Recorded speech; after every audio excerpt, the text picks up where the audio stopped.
అద్భుతాల గురించి వాక్యం చెప్పినప్పుడల్లా మీకు అద్భుతాల మీద విశ్వాసం పెరుగుతుంది. ఎవరు అద్భుతం చేస్తున్నా యేసయ్య పేరుని చేస్తే అది నిజమైన అద్భుతము. దేవుని రాజ్యం అంటే మాటలు కాదు, ఇంకేటి శక్తి. శుద్ధాలయం ముందు నేనెంతో ఆశతో నీ తట్టు కనిపెట్టుచున్నాను. అంటే దేవుని మందిరంలో ఏముండాలా?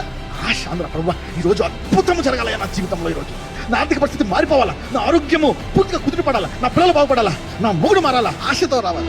ఈ రోజు నుంచి ప్రతి ఆదివారం మీరందరూ ఆశతో వస్తారు. You should have a passion and Dzire. You know, నీ బలమును నీ ప్రభావమును చూడవలెనని పరిశుద్ధాలయమందు నేనెంతో ఆశతో Miracle people expect miracles in the church. You want to give you strength and honor. How long? The only difference is a passion. The only difference is a desire. ఎవరెవరైతే కష్టాల్లో బాధల్లో ఇక నేను ఆశ్రదించబడను, ఈ రోగం తగ్గదు, ఈ అప్పులు పావు, నేను బాగుపడను, నేను చచ్చిపోతాను అంటే వాళ్ళందరూ కృంగిపోయి మాట్లాడినా వాళ్ళందరూ ఆ మాటలు కొట్టివేసి ఆశీర్వాదాలు చూస్తారు.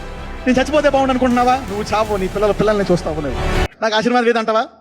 అందరూ తల మీద చేపెట్టుకోండి. మీ అందరికీ ఈ రోజు నుంచి మెల్కిజెదెకు క్రమము చొప్పున అబ్రహాం ఆశీర్వాదం కలుగును గాక.